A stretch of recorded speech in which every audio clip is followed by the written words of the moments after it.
Ask 100 people to define beauty, and you'll get 100 different answers. Most people retreat from the challenge of the question, confident that they know beauty when they see it, choosing to describe it rather than define it. But when really pressed on the question, descriptions of physical appearance begin to fall away. If you think of our bodies as machines, we're a finely tuned machine. We put ourselves in situations where we're having to fight or flight that idea or that workout or that lift. So you look around, you see a lot of people with defined muscles, their traps, their abdominals, their quads. You can see the striations in their legs.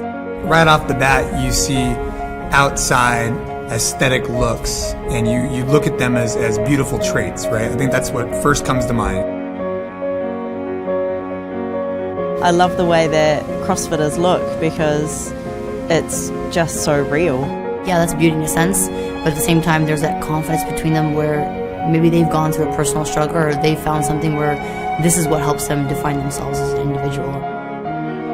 I think what differentiates the beauty from the outside to the inside is the heart and the perseverance that each CrossFit athlete shows through each one of these workouts.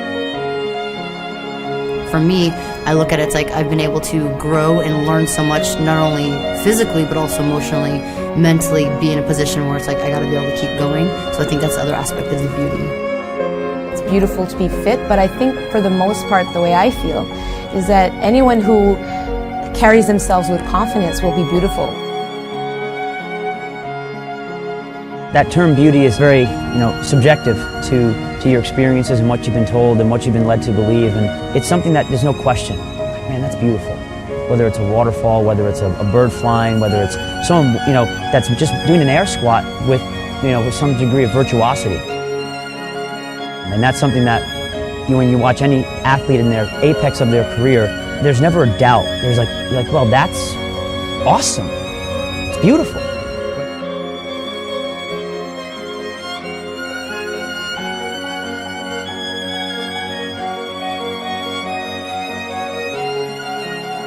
I wonder if perhaps a woman that is thinking more about looking like a girl in a fashion magazine, that's what they see as feminine.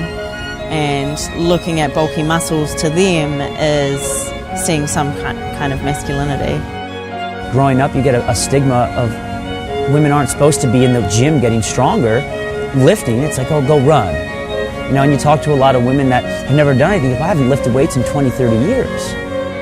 The heroin chic glorified by the fashion industry is at its root inhuman. It demands that life's rich resources, mobility, strength, even intelligence, be squandered in the pursuit of a pitiful aesthetic. So hopefully over the years, what I can expect from my daughter is that there'll be a blend and a cultural shift from looking at just the aesthetic look to looking at how well can this person perform. There are people who spend their entire lives allowing their reflection in the mirror determine their self-esteem, submitting to a cultural judgment established decades ago. But in CrossFit gyms all over the world, mirrors are conspicuous by their absence.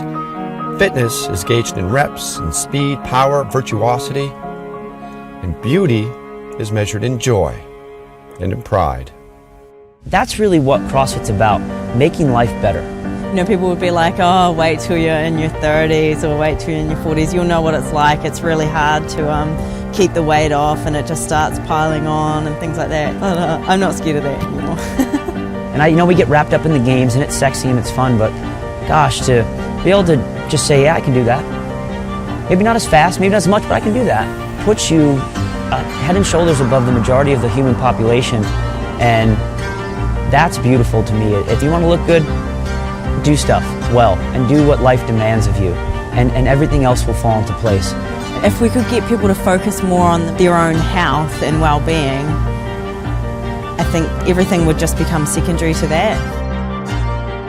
When you see them grow, male and female, as clients that just learn to move and learn to be aware of their body, the comfort they have, you can see it, their shoulders are back, their chin is up, and they just become just different people, and it's really fun to watch the progression. Everyone comes in the gym, they want to lose weight, they want this or that. Next thing you know, I want my first pull-up. I want a body weight clean. I want a double body weight back squat. It's what? That's awesome. To recognize and accept the body's gifts and shortcomings and impose discipline over them is for many where beauty begins. And then beauty is no longer fleeting, but becoming. Now I have a 76-year-old member, shows up in a sports bra one day, and she's like, well, the other girls are doing it, so I just figured it was the right thing to do. All fired up and throwing down on workouts. I was like, it's the coolest thing in the world. I'm not ashamed of my figure. I like being strong. I like being able to lift nearly as much or more than most of the lads that I work with. I'm not going to lie and say that it never happened that I wish I was someone else or physically someone else, but as you age and as I matured, I wouldn't change my body type for anything else. Ask 100 people to define beauty and you get 100 definitions. Ask 100 people at the CrossFit Games to define beauty and they answer with a gesture. Because at the CrossFit Games, beauty speaks up itself.